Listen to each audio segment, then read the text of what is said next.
अस्सलाम वालेकुम रहमतुल्लाह। आज जो हमारा प्रैक्टिकल है वो है गैस चार्जिंग ऑफ R600। ठीक है, तो R600 गैस को हम चार्ज कर रहे हैं इसके अंदर, रेफ्रिजरेटर के अंदर, फ्रिज के अंदर। तो इसमें क्या क्या एहतियातें होनी चाहिए उसके बारे में भी हम बात करेंगे, और R600 गैस के चार्जिंग के दौरान क्या एहतियातें करनी चाहिए और कैसे चार्ज की जाती है, वो सारी हम इसके बारे में बहस करेंगे। ठीक है ना। सबसे पहले जो है, जो R600 गैस है, क्योंकि ये फ्लेमेबल गैस है, जैसे कि यहाँ पर फ्लेम का निशान भी बना हुआ है, ठीक है ना, R600 गैस लिखा हुआ है यहाँ पर, ये कंप्रेसर R600 गैस का है। तो R600 गैस क्योंकि है तो कम प्रेशर वाली गैस, लेकिन ये फ्लेमेबल है, इसलिए ये ख़तरनाक है। इसकी सबसे बड़ी पहली तो एहतियात ये होती है कि जब भी कोई रेफ्रिजरेटर R600 गैस में आपके पास आए, जिसकी हमने मतलब कंप्रेसर चेंज करना हो, उसमें गैस मौजूद हो, या किसी भी फॉल्ट की वजह से हमें जो है गैस उसकी ज़ाया करनी पड़े, तो वेंटिलेशन का जो है इंतज़ाम बेहतर होना चाहिए, अच्छा इंतज़ाम होना चाहिए। मतलब जब रेफ्रिजरेटर को आप दुकान से बाहर खुली जगह पर रख कर, जहाँ पर कोई आग वगैरह ना हो या जहाँ पर कोई आग लगने का ख़तरा ना हो, वहाँ पर रख कर जो है ना गैस ज़ाया करें, और ज़ाया करने के बाद फिर रेफ्रिजरेटर को जहाँ पर काम करना है वहाँ पर लेके आएँ। ठीक है ना। एक तो ये है। दूसरा ये है कि रेफ्रिजरेटर R600 गैस वाले जितने भी हैं, उनके अंदर जब आपने पहली एहतियात ये होती है कि जब आप टाँके साए लगाएंगे, कि जैसे सबका वीडियो में मैंने बताया है कि टाँका लगाने के बाद, डिस्चार्ज का टाँका लगाने के बाद, डिस्चार्ज कंडेंसर के आउटलेट पर जो है ना, हम यहाँ पर जो है सर्कुलेशन चेक करते हैं।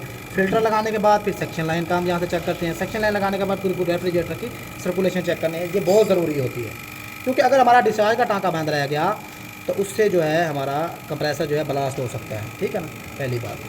तो दूसरा, ख़ास तौर पर R32 गैस, वो भी फ्लेमेबल गैस है एयर कंडीशनर के अंदर, अगर उसका भी डिस्चार्ज वाला टाँका किसी वजह से, जब अपना डिस्चार्ज का टाँका लीक था या 4 वे साइड बॉल चेंज किया तो वहाँ का डिस्चार्ज का टाँका लगाया कंप्रेसर के, वो भी कंप्रेसर की डिस्चार्ज लाइन में ही लगा हुआ होता है, बिल्कुल डिस्चार्ज लाइन के बाद ही लगा हुआ होता है, उसका टाँका ब्लॉक कर दिया, या जो है डिस्चार्ज कंप्रेसर चेंज किया तो उसका डिस्चार्ज का टाँका जो है ना ब्लॉक कर दिया, उस सूरत में कंप्रेसर ब्लास्ट हो सकता है अगर आपने सर्कुलेशन चेक नहीं की तो। ठीक है ना। तो ये एहतियातें हैं। सबसे पहले डिस्चार्ज का टाँका इसमें बड़ा अहम है, ये ब्लॉक नहीं होना चाहिए। उसके बगैर अगर कंडेंसर का कोई टाँका लगाया, वो भी ब्लॉक नहीं होना चाहिए। ठीक है ना। तो उसके बाद जो है अगली जो एहतियात हमारी होती है वो ये होता है कि जो हम टाँके वगैरह लगाते हैं R600 गैस में, क्योंकि ये फ्लेमेबल गैस है, लोग इस रेफ्रिजरेटर को किचन के अंदर भी रखते हैं। ठीक है, जबकि तो लोगों ने अपने कमरों में रखे हुए होते हैं रेफ्रिजरेटर, तो उसमें अगर R600 गैस वहाँ पर लीक होगी तो वहाँ पर कोई चार्जर लगाएंगे जिससे कुछ स्पार्किंग पैदा होगी, या कोई मिसाल के तौर पर माचिस का कोई यूज़ किएगा। बाग लोग सीड का इस्तेमाल करते हैं तो माचिस वगैरह जलाते हैं, लाइटर वगैरह जलाते हैं, तो उससे फिर अगर वो R600 गैस वहाँ पर लीक हुई भी होगी तो आग लग सकती है। ठीक है। तो एहतियात होती है कि टाँके हम मोटे और मजबूत लगाएंगे, ताकि जो है बिल्कुल जो है किसी किस्म की नुकसान का अंदेशा ना रह जाए। मतलब फासी तदबीर को मद्देनज़र रखते हुए हम इसके टाँके R600 के मोटे लगाएंगे, खूबसूरत ना हो लेकिन मोटे लगे हुए हों, ताकि उनका लीक होने का ख़तरा कम से कम हो। ठीक है। तीसरा ये होता है कि जब आप रेफ्रिजरेटर में गैस चार्ज करें तो एक तो स्लो, क्योंकि ये गैस बिल्कुल कम चार्ज होती है, तो बिल्कुल गैस चार्जिंग का प्रोसेस स्लो करना चाहिए। ठीक है, क्योंकि इसके लिए टर्न भी जल्दी आ जाती है, फ्रास्ट भी ऊपर नीचे जल्दी आ जाती है, गैस चार्जिंग मतलब जल्दी हो जाती है। R134 की निस्बत, R134 का तो ये था ना कि गैस चार्जिंग का सही प्रोसेस जो है 3 घंटों में जाकर एक्यूरेट प्रोसेस जो है मुकम्मल होता है, लेकिन हम तो घंटे में, 1.5 घंटे में भी गैस चार्जिंग मुकम्मल कर देते हैं। लेकिन R600 के अंदर यूँ नहीं करना चाहिए, इसमें ऐसा तक है कम से कम घंटा लगाना चाहिए। ठीक है, तो घंटे में तकरीबन जो है ना अच्छी गैस चार्जिंग हो जाती है। मतलब थोड़ी सी गैस दें, उसको 5-10 मिनट दें, फिर उसकी कंडीशन चेक करें, फिर थोड़ी सी गैस दे दें, 5-10 मिनट दें, इस तरह से स्टेप बाय स्टेप ऐसे स्लो गैस चार्ज करें। दूसरा जो होता है कि ये होता है कि जब गैस चार्जिंग हो गई हो, अब आपकी सेक्शन पर जो है हल्की हल्की नमी आ गई है, या ऊपर नीचे मुकम्मल फ्रास्ट हो चुकी है, और अब आप चाहते हैं कि आपकी गैस मुकम्मल हो गई है, मज़ीद आपने गैस चार्ज नहीं करनी, तो अब आपने गेज को सिस्टम से जब अलहदा करना है, तो सिस्टम की रनिंग हालत में गेज को सिस्टम से अलहदा ना करें, क्योंकि हम R600 गैस हमारी अंडर वैक्यूम चार्ज हो जाती है, मतलब 0 से कम प्रेशर पर चार्ज हो जाती है। तो जब हम गेज की लेंथ को यहाँ से खोलेंगे तो उसका फिर नुकसान ये होता है कि रनिंग हालत में, क्योंकि प्रेशर 0 से नीचे होता है, तो जैसे ही लेंथ को हम खोलते हैं, अगर लेंथ को खोलने में थोड़ी सी टाइम लगा दें, स्लो खोलें, तो फिर कंप्रेसर यहाँ से एयर को सक कर लेता है। एयर को सक करने से फिर ये होता है कि वो एयर को प्रेस करके सिस्टम में भेज देता है। तो एयर में साफ ज़रा है कि नॉन कंडेंसेबल गैसें मौजूद हैं, उसमें नमी के ज़रात मौजूद हैं, तो ऊपर नीचे कूलिंग पूरी हो चुकी होती है। तो जब हमारी वो एयर जो है नमी के ज़रात के साथ जब फ्रीज़र में पहुंचती है, जहाँ पर हमारी कैपिलरी खुल रही होती है, तो वहाँ पर टेम्परेचर माइनस में होता है, तो फ़ौरन वहाँ पर जाकर वो फ्रीज़ हो जाती है और सिस्टम हमारा चौक हो जाता है। ठीक है ना। तो इन ख़तरात से बचने के लिए जो हम है एहतियात से ऐसा स्लो गैस चार्ज करते हैं। और दूसरा जो ये होता है कि जब हमने गेज को सिस्टम से अलहदा करना है तो सिस्टम को पहले बंद कर दें। जब सिस्टम को आप बंद करेंगे, क्योंकि गेज लो साइड का प्रेशर बता रही होती है, फ्रीज़र का प्रेशर बता रही होती है, तो जब आप गेज को बंद करेंगे तो बंद करने के बाद ऐसा गैस का प्रेशर अप होना शुरू हो जाएगा। जब गैस का प्रेशर अप होकर 5-10 PSI पर आ जाए तो उसके बाद आप गेज को उतार दें। उस टाइम गेज को उतारते हुए थोड़ी सी गैस तो ज़ाया होगी लेकिन एयर सकिंग नहीं होगी, जिससे सिस्टम चोक नहीं होगा, ठीक है ना जी। तो ये एहतियातें हैं R600 गैस के अंदर जिनको हमने लाजमी करना होता है। बाकी R600 गैस का प्रोसेस सेम वैसे ही है जैसे R134 गैस की चार्जिंग की जाती है, लेकिन ये है कि ये एहतियात करें कि ये जो हमारी चार्जिंग लाइन लगी हुई है, पिन वाल जो हमारा लगा हुआ है, इसको लगा रहने दें, इसको पंच करने की कोशिश ना करें, ठीक है ना। तो पंच करना बेहतर नहीं है, तो उससे नुकसान हो सकता है, क्योंकि अगर आपकी या अगर पंच करना है तो पंच ऑफ प्लाया लगाने के बाद लाइन की दूसरी तरफ से पहले झाग की मदद से लीकिंग लाजमी चेक करें, बड़ी बारीकी के साथ लीकिंग चेक करें। जब देखें कि बिल्कुल भी माइनर लीकिंग भी नहीं हो रही और बिल्कुल लाइन अच्छे तरीके से ब्लॉक हो चुकी है, तो फिर आप पंच भी कर सकते हैं, लेकिन बेहतर यही है कि पंच बिल्कुल ना करें, पिन वाल लगा रहने दें। हम तो तकरीबन पिन वाल लगा ही रहने देते हैं, ठीक है ना जी। इस तरह से ये गैस चार्जिंग हम करेंगे। बाकी अब हम गैस चार्जिंग मुकम्मल, हमारा वैक्यूम हमारा मुकम्मल हो चुका है, ठीक है ना। तो वैक्यूम मुकम्मल होने के बाद जो हमारा अगला प्रोसेस है, सबसे पहले जो है जैसे सबका वीडियोज़ के अंदर मैं बता चुका हूँ कि वैक्यूम मुकम्मल होने के बाद पहले हमने गेज बंद करनी होती है, ठीक है ना। तो ये गेज हमारी बंद होगी, उसके बाद हम वैक्यूम पंप बंद करेंगे। वैक्यूम पंप बंद करने के बाद गेज को वैक्यूम पंप से अलहदा कर लेंगे। अब लेंथ, ये वाली जो लेंथ हमने वैक्यूम पंप से जैसे ही अलहदा की तो साफ ज़रा इसके अंदर खला था, अब इसने एयर ने यहाँ पर जगह ले लिया है। तो जो एयर यहाँ पर मौजूद है तो उसमें नॉन कंडेंसेबल गैसें भी हैं, हाइड्रोजन है, ऑक्सीजन है, ठीक है ना, कार्बन डाइऑक्साइड है और नमी के ज़रात हैं, वो इसमें मौजूद हैं, तो वो सिस्टम के लिए नुकसानदेह है। तो फिर इस लेंथ की पर्जिंग करना ज़रूरी होती है। तो इस लेंथ को हम जो है सिलेंडर के साथ लगाएंगे। यहाँ पर सिलेंडर के साथ लगाने के बाद यहाँ से जो है लेंथ को पहले हम लूज़ कर लेंगे, थोड़ा सा लूज़ करने के बाद यहाँ से सिलेंडर को हम खोलेंगे, तो थोड़ी सी गैस को हम यहाँ से ज़ाया होने देंगे। थोड़ी सी ज़ाया करने के बाद फिर हम इसको टाइट करके अब सिस्टम में गैस डालना शुरू कर देंगे।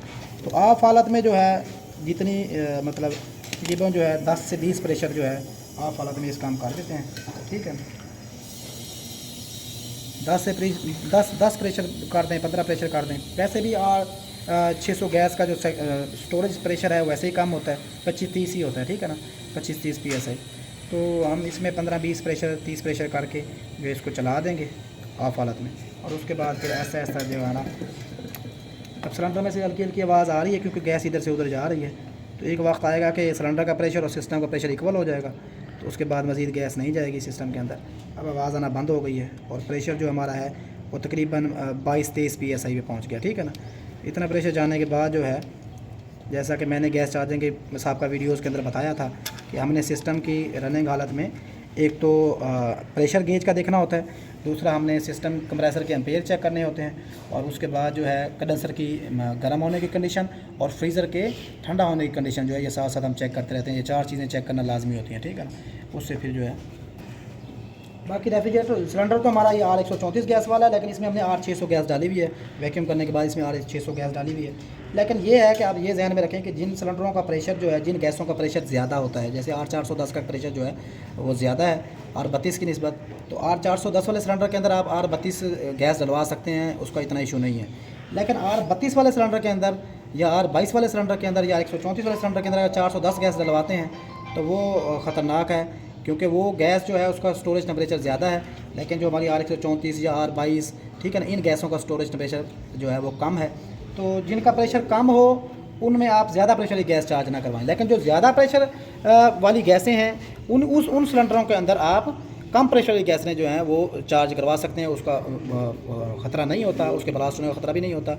इसलिए R134 गैस का प्रेशर जो है R600 की निस्बत ज़्यादा है, इसलिए R34 वाले सिलेंडर के अंदर में R600 गैस जो है ना मंगवाई थी, तो इसलिए जो है ना ये R134 वाला सिलेंडर है। बाकी गैस इसके अंदर R600 ही है, ठीक है ना जी।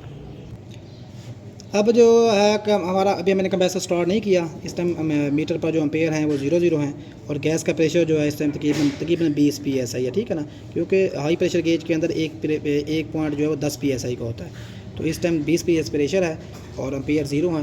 तो जैसे ही हम लगाएंगे, अब देखें लगाया है तो उधर से एम्पेयर 0.78 है, स्टार्टिंग एम्पेयर ज़्यादा थे। अब जो है हमारी सुई ऐसा 20 से पीछे की तरफ डाउन हो रही है और वो नीचे वैक्यूम की तरफ जा रही है, ठीक है ना। तो 0 से पीछे की तरफ हमारी सुई आ गई है, ठीक है ना। तो फिर इस तरह से हम ऐसा इसको देखते रहेंगे और ऐसा गैस चार्ज करते रहेंगे, ठीक है ना। और कंडेंसर के गर्म होने की कंडीशन और फ्रीज़र के ठंडा होने की कंडीशन, क्योंकि फ्रीज़र में जो है जो है ट्यूबों जितनी जितनी ट्यूबें ठंडी होती जाती हैं उनके ऊपर फ्रास्ट आती जाती है। तो पूरे फ्रीज़र पर एक ही दफ़ा फ्रास्ट तो नहीं आती, जैसे जैसे साहब ज़रा गैस की मिकदार बढ़ती जाती है, मज़ीद गैस चार्ज करते जाते हैं, तो फिर जो है उसी हिसाब से आहिस्ता आहिस्ता लाइन के ऊपर फ्रास्ट आती जाती है। एक वक्त आता है कि ऊपर और नीचे वाले कैबिन में दोनों फ्रीज़र जो है उनके ऊपर फ्रास्ट मुकम्मल हो जाती है। और फिर जब सेक्शन लाइन पे हमारी हल्की हल्की नमी आ जाती है तो इसका मतलब होता है गैस चार्ज मुकम्मल हो चुकी है। अगर सेक्शन लाइन पे हमारी फ्रास्ट आ जाए तो फिर वो गैस की ज़्यादती की निशानी होती है, ठीक है ना। तो फिर आहिस्ता आहिस्ता हम गैस चार्ज करेंगे, ठीक है जी। तो रेफ्रिजरेटर की जो हमारी है गैस चार्जिंग मुकम्मल हो चुकी है। जैसा कि गेज में आपको नज़र आ रहा है कि प्रेशर हमारा 0 से कम ही है, ठीक है ना। तो ये देखें ना, अंडर वैक्यूम मतलब 0 से कम प्रेशर पर हमारी जो है ना रेफ्रिजरेटर जो है मुकम्मल चार्ज हो चुका है, ठीक है।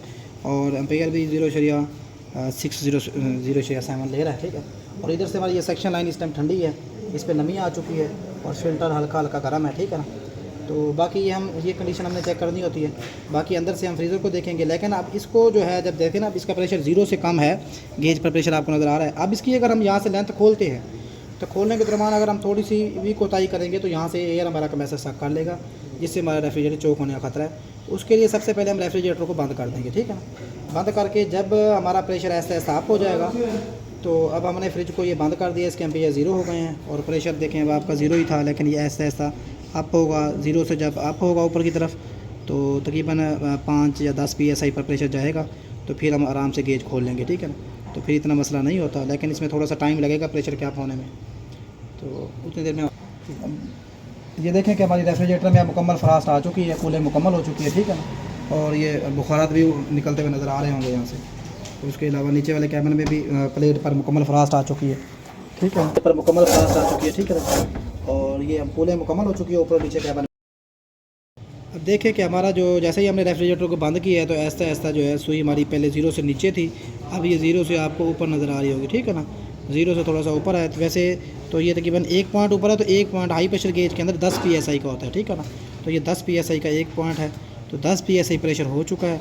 अब इसकी जो हम गेज खोलेंगे तो एयर के अंदर जाने का ख़तरा नहीं है। ये थोड़ी सी गैस निकली है, अब इसकी हमने ये लेंथ खोल ली है। लेंथ खोलने के बाद इसकी हम डेड कैप लगा देंगे। तो अब जो है इंशाल्लाह अल्लाह खैर करे इसका चोक होने का ख़तरा नहीं है, ठीक है ना। तो ये हमारा प्रैक्टिकल मुकम्मल हो चुका है। उसके बाद जो है अब हम इसको जो है हमारा प्रैक्टिकल तकरीबन मुकम्मल हो चुका है, ठीक है ना जी। जज़ाकल्लाह।